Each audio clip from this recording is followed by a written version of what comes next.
नमस्कार दोस्तों, दिल्ली समाचार में मैं मनोज सिन्हा आपका स्वागत करता हूं। आज आपको लिए चलते हैं लोकसभा, जहां पर पहली बार प्रधानमंत्री नरेंद्र मोदी पूरी संजीदगी के साथ अमेरिका, इजरायल और ईरान युद्ध पर अपनी बात कही। आइए सुनते हैं। अध्यक्ष महोदय, भारत के सामने भी इस युद्ध ने अप्रत्याशित चुनौतियां खड़ी कर दी हैं। ये चुनौतियां आर्थिक भी हैं, नेशनल सिक्योरिटी से जुड़ी भी हैं और मानवीय भी हैं। युद्धरत और युद्ध से प्रभावित देशों के साथ भारत के व्यापक व्यापारिक रिश्ते हैं। जिस क्षेत्र में युद्ध हो रहा है वो दुनिया के दूसरे देशों के साथ हमारे व्यापार का भी एक महत्वपूर्ण रास्ता है। विशेष रूप से कच्चे तेल और गैस की हमारी जरूरतों का एक बड़ा हिस्सा यही क्षेत्र पूरा करता है। हमारे लिए ये रीजन एक और कारण से भी अहम है। लगभग 1 करोड़ भारतीय खाड़ी देशों में रहते हैं और वहां काम करते हैं। वहां समंदर में जो कमर्शियल शिप चलते हैं उनमें भारतीय क्रू मेंबर्स की संख्या भी बहुत अधिक है। ऐसे अलग अलग कारणों के चलते भारत की चिंताएं स्वाभाविक रूप से अधिक है। इसलिए ये आवश्यक है कि भारत की संसद से इस संकट को लेकर एक मत और एकजुट आवाज दुनिया में जाए। जी,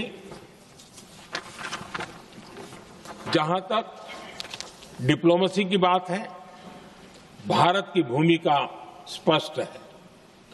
शुरुआत से ही हमने इस संघर्ष को लेकर अपनी गहरी चिंता व्यक्त की है। मैंने स्वयं भी पश्चिम एशिया की सभी संबंधित नेताओं से बातचीत की है।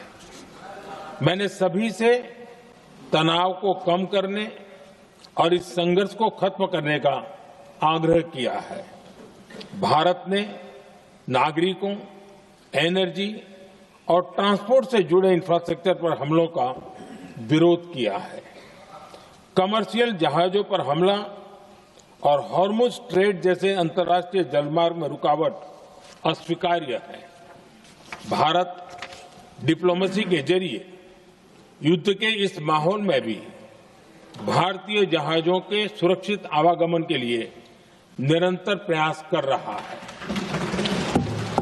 अध्यक्ष महोदय, भारत हमेशा से ही मानवता के हित में और शांति के पक्ष में अपनी आवाज उठाता रहा है।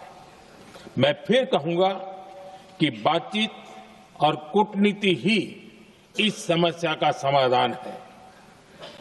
हमारे हर प्रयास तनाव को कम करने, इस संघर्ष को समाप्त करने के लिए है। इस युद्ध में किसी के भी जीवन पर संकट मानवता के हित में नहीं है। इसलिए भारत का प्रयास सभी पक्षों को जल्द से जल्द शांतिपूर्ण समाधान के लिए प्रोत्साहित करने का है। अध्यक्ष जी, जब ऐसे संकट आते हैं तो कुछ तत्व इसका गलत फायदा उठाने की कोशिश भी करते हैं। इसलिए कानून व्यवस्था सुनिश्चित करने वाली सभी एजेंसियों को अलर्ट पर रखा गया है। कोस्टल सिक्योरिटी हो, बॉर्डर सिक्योरिटी हो, साइबर सिक्योरिटी हो, स्ट्रेटेजिक इंस्टॉलेशंस हो, सबकी सुरक्षा को और मजबूत किया जा रहा है।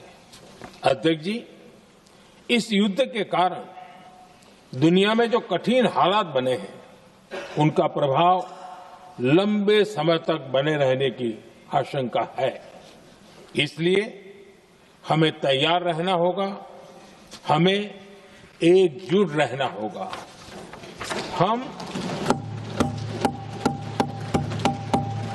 हम कोरोना के समय भी एकजुटता से ऐसी चुनौतियों का सामना कर चुके हैं। अब हमें फिर से उसी तरह तैयार रहने की आवश्यकता